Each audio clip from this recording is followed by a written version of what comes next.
Hey Storm Chasers, it's Sean from Through the Storms of Life, and I wanted to talk about some of my worst nursing experiences. Whew, I got some tales to tell, girls and gentlemen, that you probably be like, she made that up. No, I did not. In nursing, I'm telling you, you will see and hear some stuff and you be like, only in nursing. So, one of the worst places, and there's more than one, and I will not name them, but I will tell you about the experience, okay? And so, one of the worst nursing experiences that I had is when I worked as an agency nurse. And what happened was I worked at this agency and they sent me to this long-term care facility. And the long-term care facility went to lunch. So I go to the break room. I had brought my lunch with me. And I'm sitting on the phone talking to my daughter. Anybody that knows me knows that I am deathly afraid of rodents. It's from a childhood trauma. Whew. And so I'm sitting there, and luckily they had like those cafe tables that sit up high with the long leg chairs. So I'm sitting there and I'm talking to her on the phone, and a rat runs from behind the refrigerator. And I took off running. I said, I gotta go. I hung up. I don't know if I hung up on my door, but I ran. And I ran out the building. Anybody knows me, if I see a rodent, I will exit. Stage left, right, through the middle, whatever. You better not be in my way, because you might get ran over. I ran to my car. And I can't leave. It's abandonment. You're in the middle of the shift. It's lunch. And I'm like, okay, I'm in the car freaking out.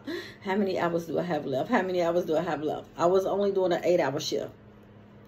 So I was only doing an 8-hour shift. So I went back in. But you better believe me, every room I went in, I was like, looking around.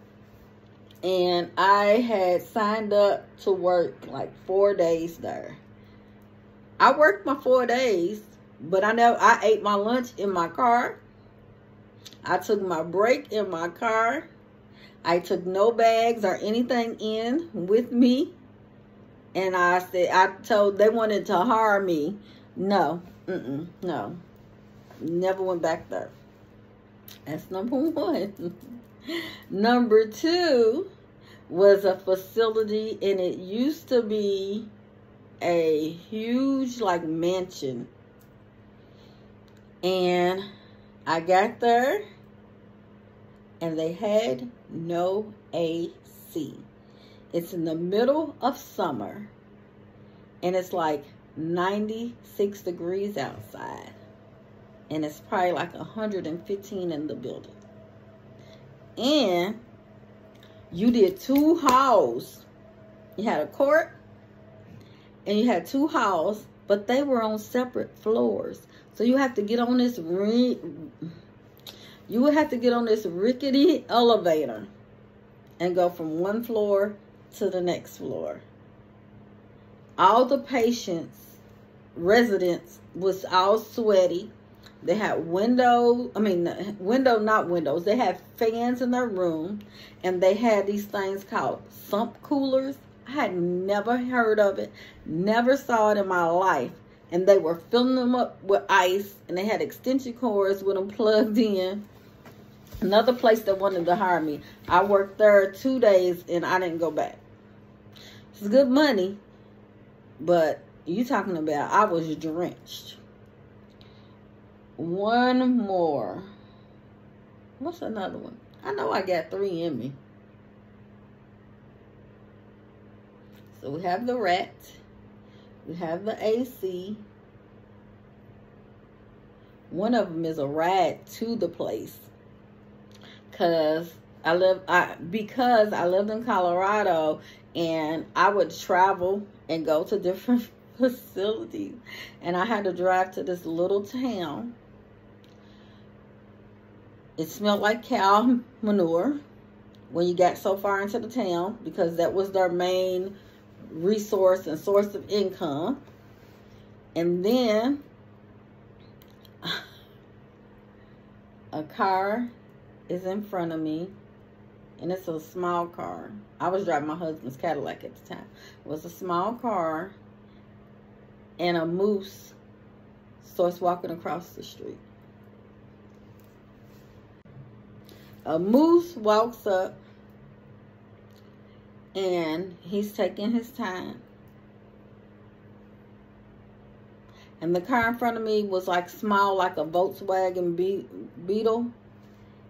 And it's red. And the lady starts honking her horn at the moose. I was petrified. The moose is bigger than her car. And she's blowing. And I backed up and let the moose go on across the street in front of us, family, and then we take off. But also on the ride there, it's pitch black, because I had to be there at 6:30. And I always give myself a cushion, try to give myself a cushion of time. And so I'm driving, it's pitch black, and then I seen these big old signs flashing, and the flashing sign was huge, and it said, "Beware of wildlife." That freaked me out. That really freaked me out. I went there one time. I didn't go back. I didn't go back. Oh, I know another one that's a bad one. Oh my gosh, this one. First, the only time I've had to do CPR so far in my career. Another, it's the agency. After a while I left and I switched to a different agency. They sent me to this facility, but they did not tell me that the facility needed staff because they had a outbreak of the avian flu. So I get there, and it's only me and another nurse, I think 2 aides, and one lady in dietary. Okay.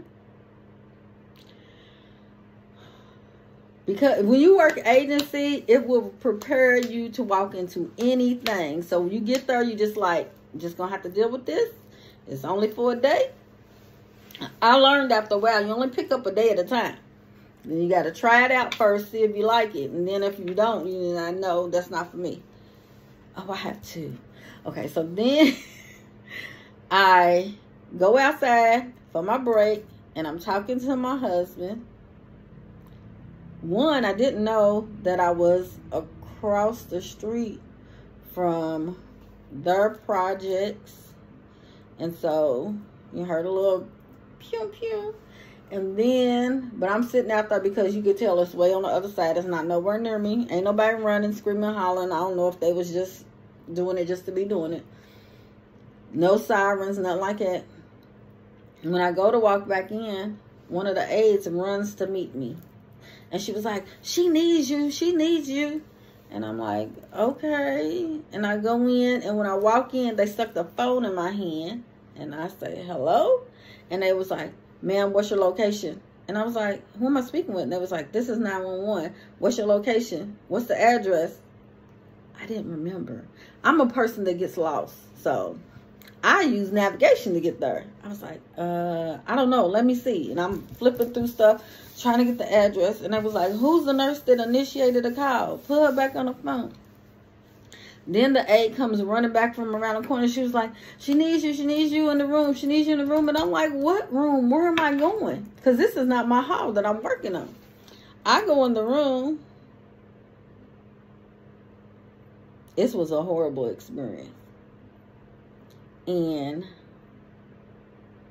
the patient is on the bed, and she says, she's not breathing. And I said, well, we need to start CPR.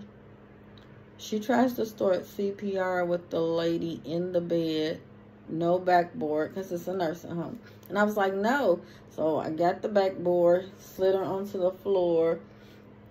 She gets down to do CPR, and then she says, I can't do this, and runs out and leaves me. So I had to start CPR by myself. I don't know the patient. I don't know anything that's going on. And I had to do it until EMS arrived. That was one of the most helpless and scariest things I've ever done. Okay? Because if you've done CPR, you know. So, whew, yeah. Now, one that was scary, really scary, like, am I in danger scary? They had me go to a person's house that made his own samurai swords.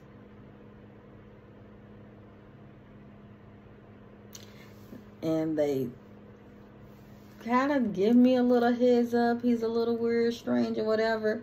But when you walk into somebody's house and you get directed to the basement, and the whole wall from the ceiling to the floor is rows of swords. First and last time going.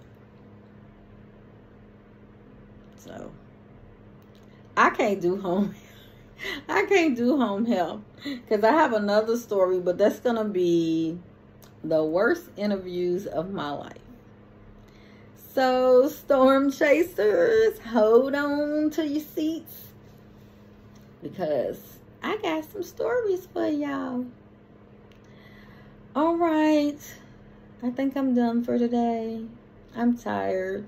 I need to go take my shower and get ready for tomorrow.